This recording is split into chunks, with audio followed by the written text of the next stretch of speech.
Caranya, dengan memperbanyak eksplorasi migas, pemerintah akan memberikan kemudahan dalam izin eksplorasi migas dan sekaligus akan memberikan insentif fiskal bagi yang mau investasi di sektor ini.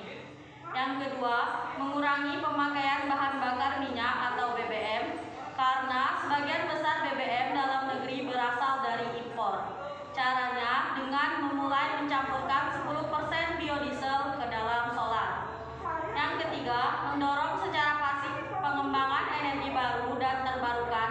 Salah satunya adalah panas bumi, hidropower, tenaga surya. Yang keempat, gerakan hemat energi. Caranya, masyarakat Indonesia harus menggunakan energi secara hemat, misalnya mematikan listrik, pendingin AC, televisi, keran air, lampu apabila tidak digunakan.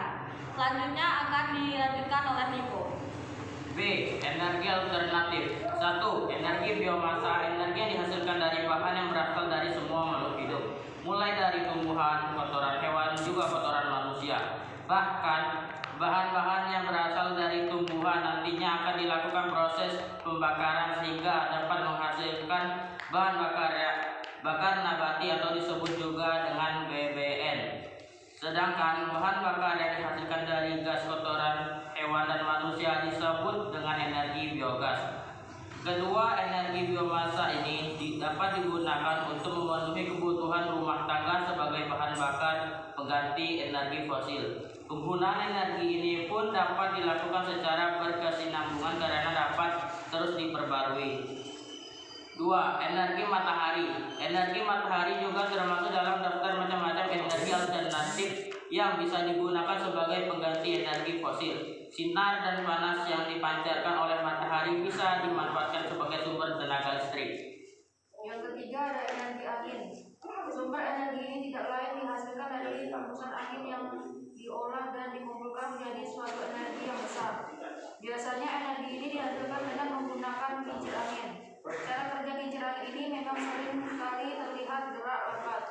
Meskipun begitu, kincir angin ini mampu menghasilkan energi yang sangat besar. Yang keempat ada energi air. Energi air atau juga disebut dengan hydropower merupakan sumber energi yang dihasilkan dari kekuatan air. Untuk menghasilkan energi ini biasanya dilakukan dengan membuat bendungan sungai. Yang kelima ada panas bumi.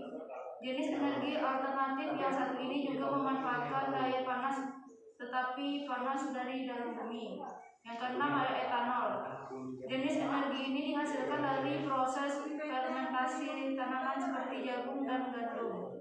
Energi yang dihasilkan dapat berupa bahan bakar yang mengandung alkohol. Kadar oktan dan kualitas emisi bahan bakar ini bisa semakin meningkat karena meningkat dengan campuran bahan bakar bensin.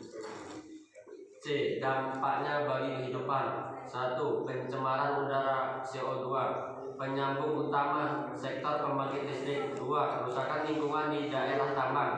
Pencemaran sungai, penurunan kualitas tanah, gangguan terhadap kualitas air tanah, pencemaran udara dan polusi suara. 3. Polusi termal. Menurunkan jumlah O2 yang dibutuhkan organisme air. Meningkatkan kecepatan reaksi kimia sehingga meningkatkan kadar racun di air. Mengganggu kehidupan ekosistem di air, bahkan jika suhu air terlalu tinggi akan menimbulkan kematian populasi pada ekosistem air. Terima kasih. Itulah penjelasan dari kelompok kami. Wassalamualaikum warahmatullahi wabarakatuh.